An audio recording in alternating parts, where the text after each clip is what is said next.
Therapists of Reddit, what was your biggest I know I'm not supposed to judge you but holy shit moment? I was counseling a 13-year-old girl for anxiety and she reported sexual abuse from her stepdad. I called her mom and told her mother I needed to call Child Protective Services. Turns out that CPS was already aware and the abuse was first reported around the patient's age 7. Mom was aware of the abuse and stayed with her husband anyway. It was a complicated situation. And it wasn't.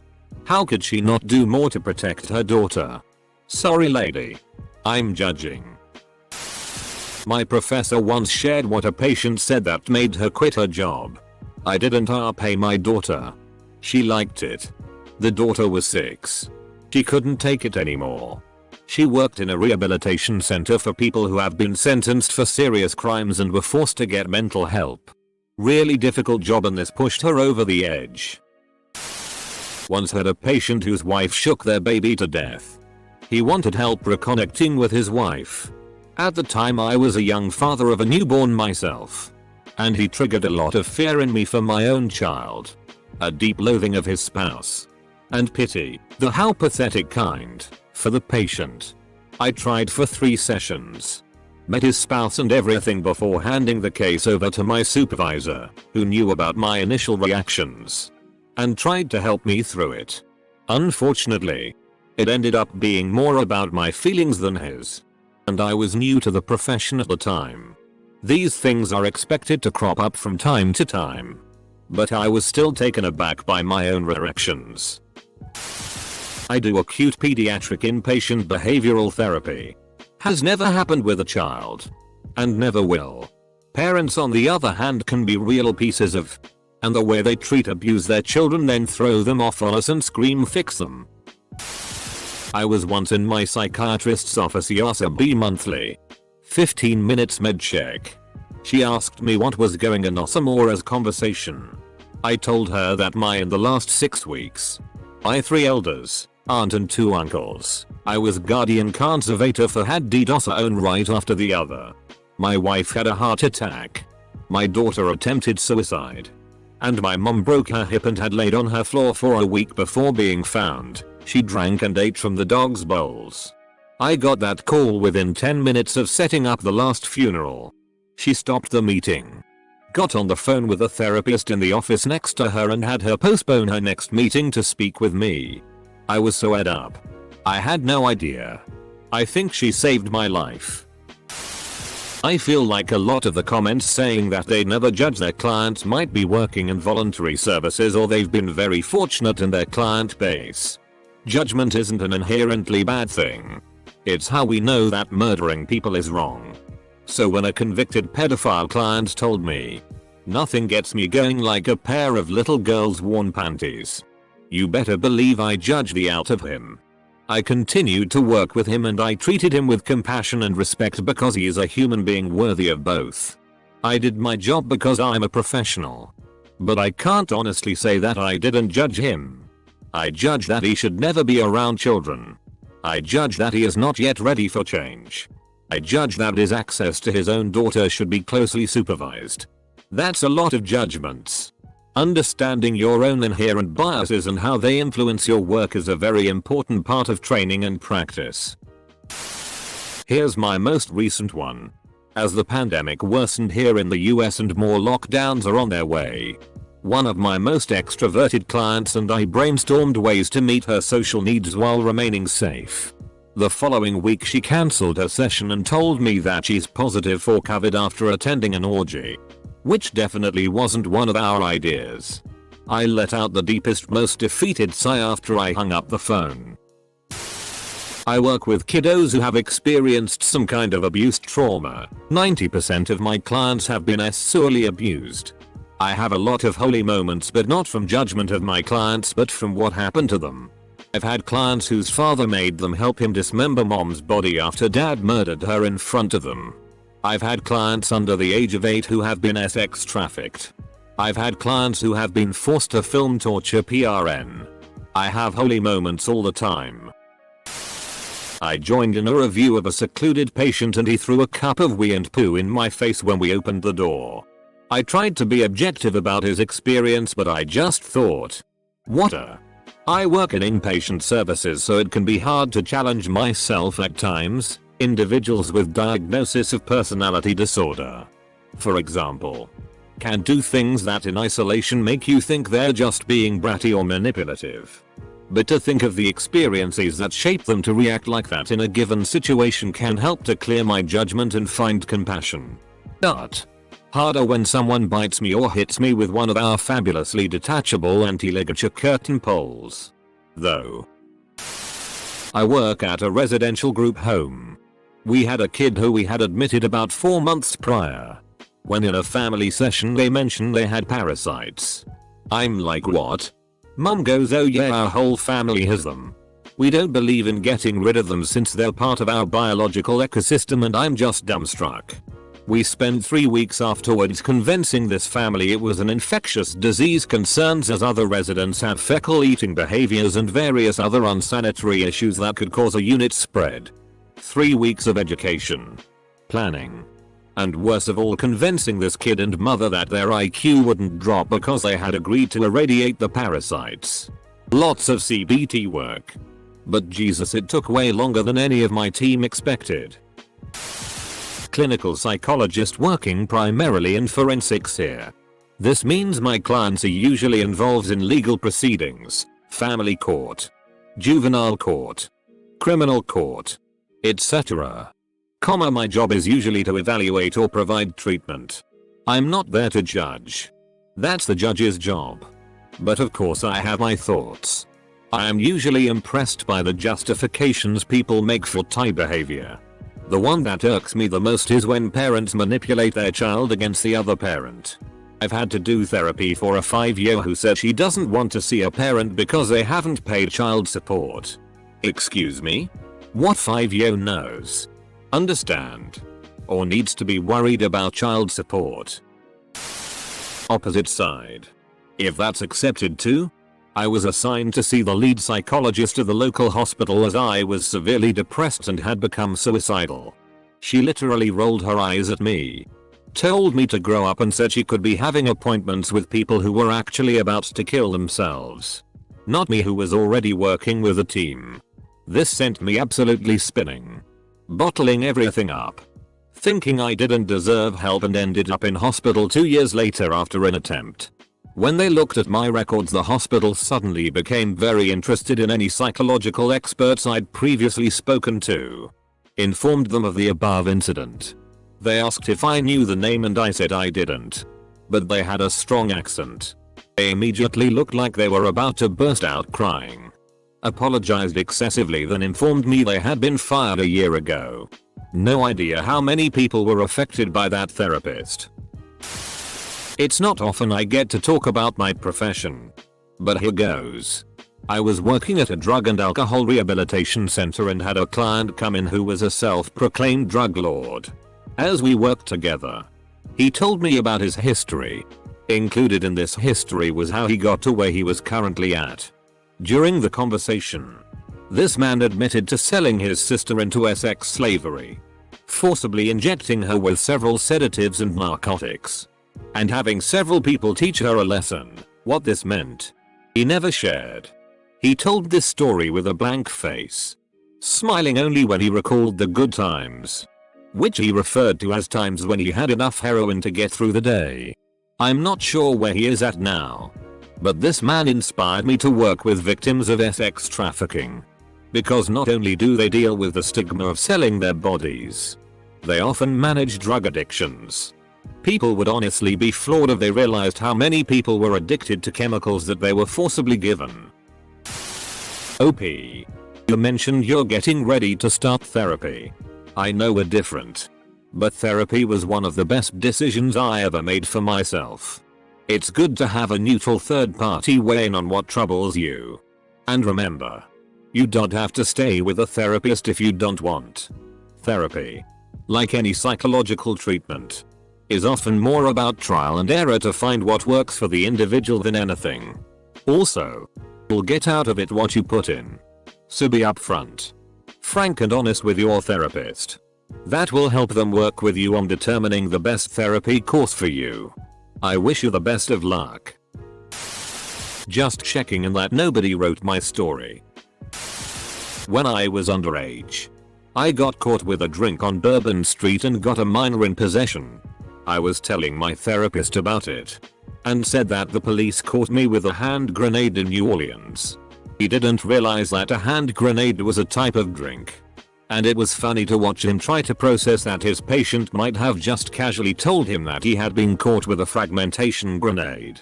He took a big long pause and said, "Where did you even find a grenade?" I realized the misunderstanding quickly and corrected him. But for a moment he definitely was thinking, holy, how do I deal with this? Well, I quit my last therapist because I made him cry uncontrollably. He tried not to, but he just couldn't hold it back. I felt guilty and won't see him anymore. I think he may have lost a child before. I described watching my aunt grieve over her son's body.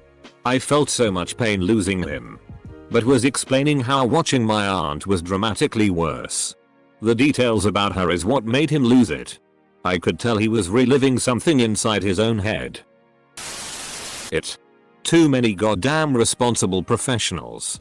I came here to read the salacious stories of how some docs went ham on patients and lost their certifications. Instead, all I've gained is even more respect than I already had for the backbreaking and sometimes thankless hard work these individuals do every day. Work I could never do. Not with any consistency anyway. Responsible jerks. Therapist here. To piggyback on what others have said, it is highly unlikely for me to have moments where I judge my clients. It happens sometimes, but I'm able to shut down those thoughts quickly in my head and return to being present for the people I see. People are so incredibly complex that my judgment wouldn't have any meaning anyway, and it doesn't have a place in our work together. I will admit though, something that does get me feeling a little salty is when I have a client's parent that attempts to sabotage the therapeutic relationship I have with their child. Or pulling them out of therapy entirely when some of the things we talk about challenges some potentially unhealthy family dynamics. I don't feel anger toward the parents. Mostly I feel bad for the kid. Edit. Whoa. All I have to say is that I am incredibly humbled by all of you that have shared your stories. Even though these moments are so steeped in pain. What hits me is the incredible amount of strength present in spite of the upbringing and parents many of you have had. A woman who deliberately kept getting pregnant because she enjoyed the attention, and then would immediately afterwards dump her kids with the foster system or in one case a willing relative.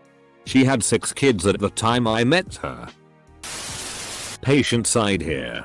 I had been seeing a therapist for a few months to help with chronic depression and self-harm with some pretty intense suicidal ideation. I had tried Suprax in the past. Didn't like the side effects and put it down.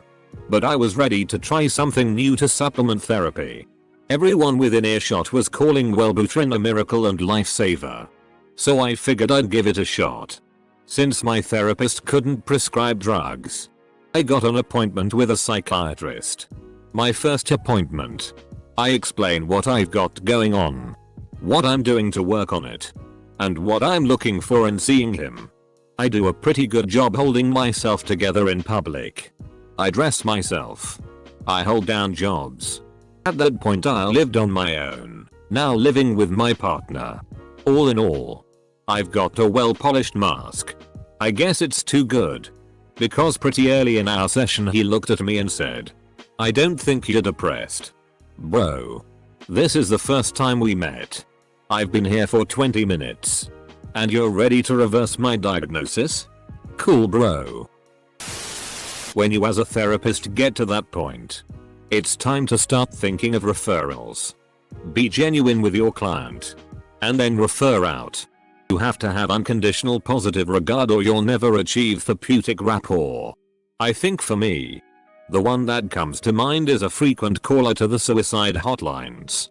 He'd call in and say he's not providing his phone number or name. He would just say that you had 10 seconds to convince him not to kill himself over the phone. Or he'd blow his brains out and it'd be your fault. Then he'd count down from 10 to 1 while you're on the phone talking. At 1, he'd hang up.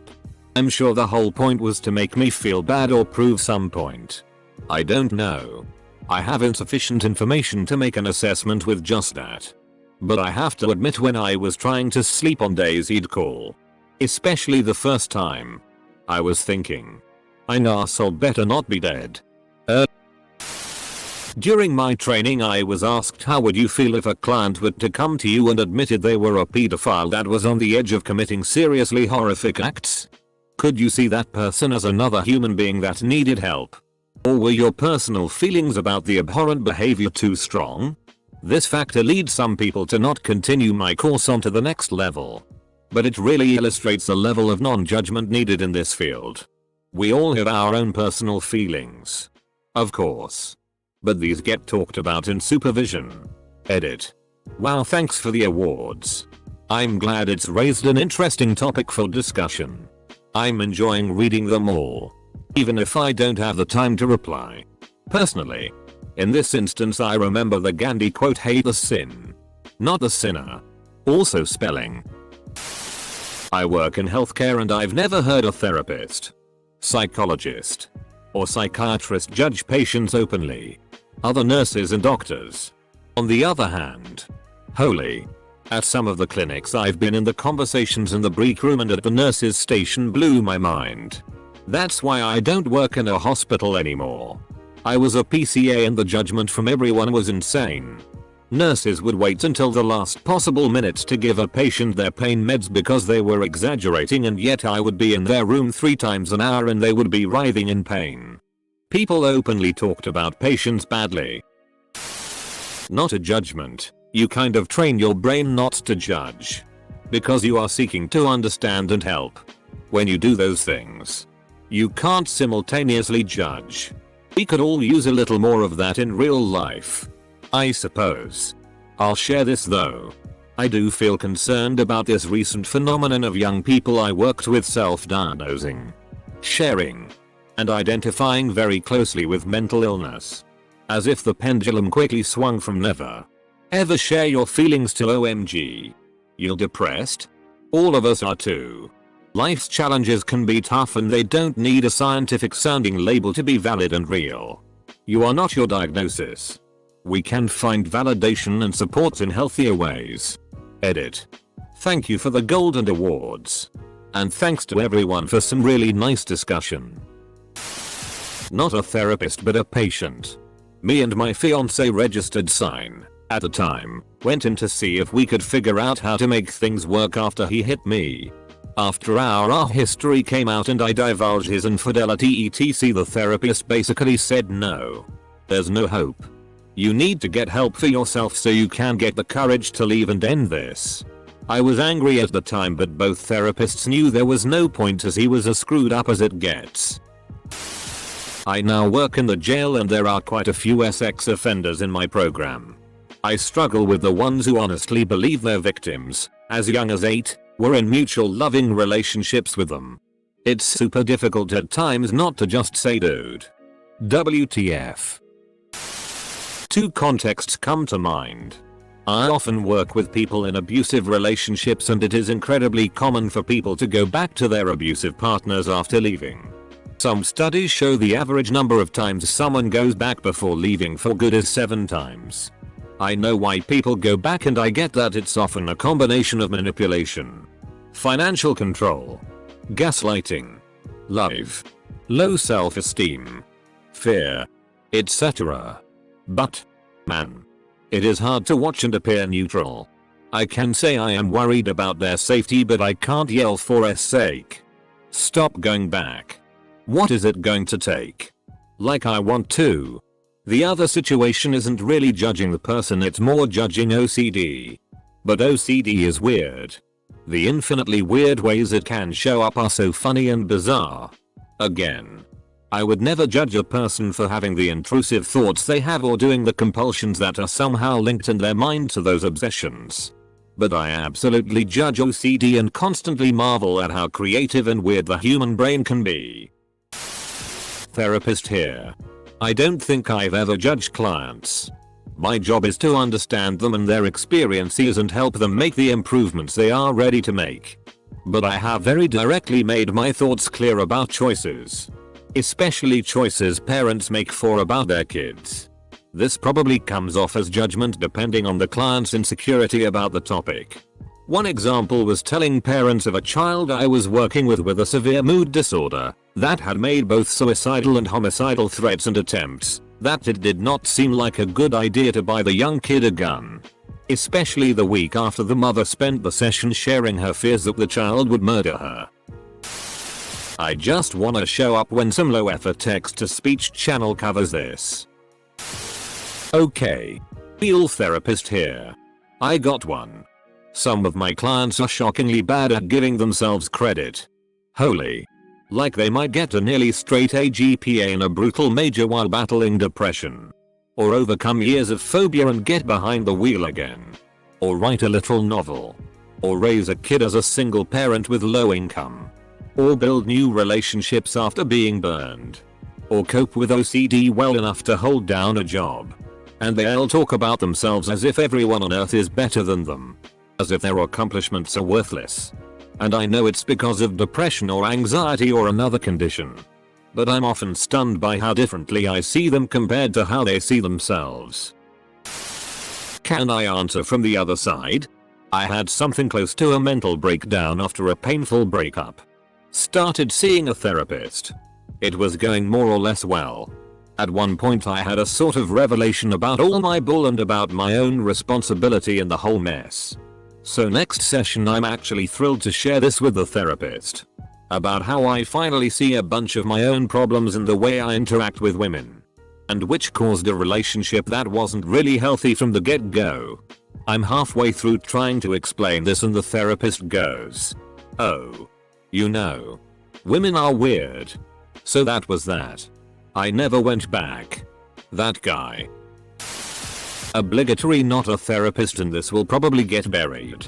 But as a Yano man I really struggled with going to therapy. But it was the absolute low point in my life. And I have always dealt with depression but I come from the just get through it mentality. Well. I was closer and closer to not getting through it. I remember the first time I told my therapist that I was planning on killing myself. I expected the same reaction that men showing their emotions and vulnerabilities get. But she never did. Never even acted like it wasn't an option. She just talked me through it. Never acting like my thoughts or feelings were invalid. Sorry. Not exactly the point of the question. But if fear of being judged or anything is holding you back from going, please go. It could save your life. There was a client, a young teenager that was hearing voices to hurt himself. He had multiple crisis calls and was admitted several times to crisis centers for observation until he got prescribed meds and was starting to show improvement. He was starting to disclose that he may have been gay and was stressed out because his father was old school religious and a pillar of the community. The young man was recommended to go to treatment start in a facility to keep him acclimate to meds and just to give him some coping skills and all that. His father pulled him out AMA and refused to allow him to continue medication. He also discontinued his therapy for a more religious approach. 3 months later he completed his suicide. I see that father around and I want to him up. I wish I could. Is seeing a therapist actually worth it? My doctor has been telling me to seek one out for literally years but I don't see how talking is gonna solve anything. Anyone that's been to therapy have any insight?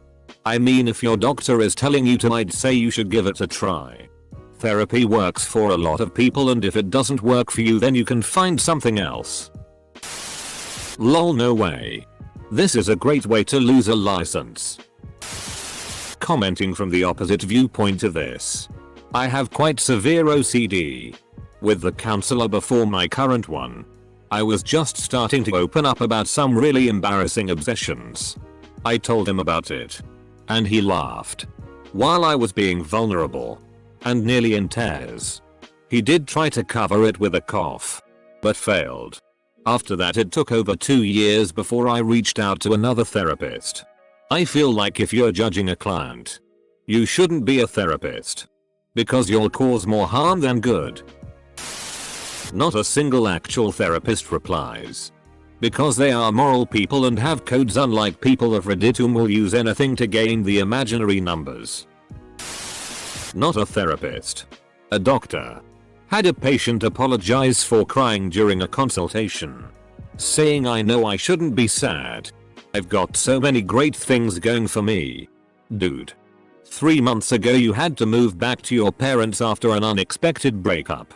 Back to the environment which contributed to your official diagnosis. The same place where your sister was living before she died. 1 month after your return to that house. Of the same diagnosis you have. And because she died during a pandemic. Not only could you not visit her in hospital before she died, you had difficulty organizing her funeral. In addition to all that, he felt financially responsible for both his parents as they'd both lost their benefits, a loss which they couldn't appeal as their mental health was so poor the concept of fighting that decision was making them suicidal. I want to hug a lot of my patients, but this one made my heart ache.